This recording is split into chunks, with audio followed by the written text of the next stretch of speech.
La parabole du cep et des serments dans Jean 15 est une merveilleuse illustration de la vie du corps et de la nécessité de demeurer attaché au cep pour connaître une croissance effective. Car il est évident que seul un instrument uni à Christ peut accomplir l'œuvre de Dieu. L'œuvre accomplie par Christ n'a jamais eu en vue seulement le salut des hommes, mais de former un corps mu par sa vie pour être le vase et l'instrument de son dessein. 1 Corinthiens 12-13. Le point sur lequel il nous faut être au clair est donc bien le suivant. Sans une réelle incorporation à Christ, la tête, il ne nous est pas possible de demeurer en lui. Lorsque notre Seigneur monta au ciel, ce fut dans le but de donner à l'Église sa position en lui, position qui expérimentalement signifie notre union en esprit avec lui, le vivant par le Saint-Esprit. Car comment pourrait-elle être au bénéfice des énergies de sa vie triomphante et triompher à son tour si cette position n'est pas vécue?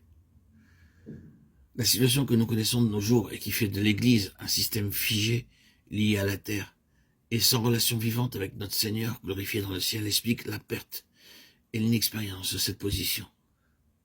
C'est un mal douloureux que de voir un peuple racheté possédant la vie en lui-même et cependant sans relation avec celui qui est la source de cette vie. L'apôtre Paul déclare dans l'épître aux Éphésiens, il y a un seul corps et un seul esprit. Éphésiens 4:4. Cette déclaration peut nous paraître surprenante, mais elle montre clairement qu'à moins que nous, les membres, nous demeurions unis et dépendants de la tête, comment pourrions-nous expérimenter sa vie dans le corps?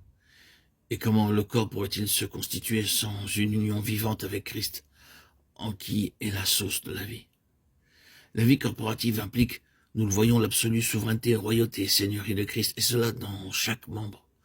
Ce qui suivra, c'est la croix pour éliminer l'homme et le mettre de côté, car la relation entre membres dépend, quant à sa qualité, de la somme de la vie de l'esprit expérimenté, cette valeur dépendant elle-même de la profondeur de l'expérience de la croix en nous.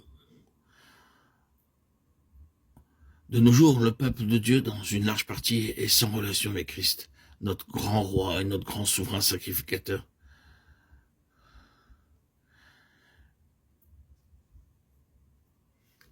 Qui est le Seigneur depuis sa demeure. Que voit-il? Il y a d'une part un ensemble de personnes travaillant ici-bas de façon entièrement indépendante par rapport à Christ, accomplissant leurs œuvres et leurs plans en son nom. C'est la grande majorité. D'autre part, un nombre numériquement très petit en relation avec Christ dans le ciel. Ils sont ceux avec lesquels le Seigneur déjoue les stratagèmes de l'ennemi et le met en déroute. Ils sont préparés pour occuper un rôle important dans son royaume et sont appelés vainqueurs. Apocalypse 3, 21 et 21:7. Lorsque le Seigneur viendra chercher son Église, il enlèvera un ensemble, un corps organiquement soudé, achevé dans toutes ses parties. Son corps est un corps élu avant la fondation du monde, et c'est lui qui régnera. Éphésiens 1, 3, 6. Apocalypse 26, 27. Daniel 7, 18 et 27.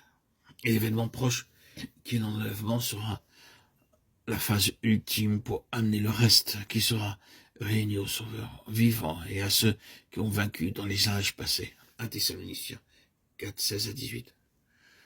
Ils sont à moi, mon trésor particulier, dit l'Éternel, des armées au jour que je ferai. Je les épargnerai comme un homme épargne son fils qui le sert. Malachie 3, 17. Que le Seigneur nous garde fidèles, afin que nous soyons trouvés dans cette compagnie.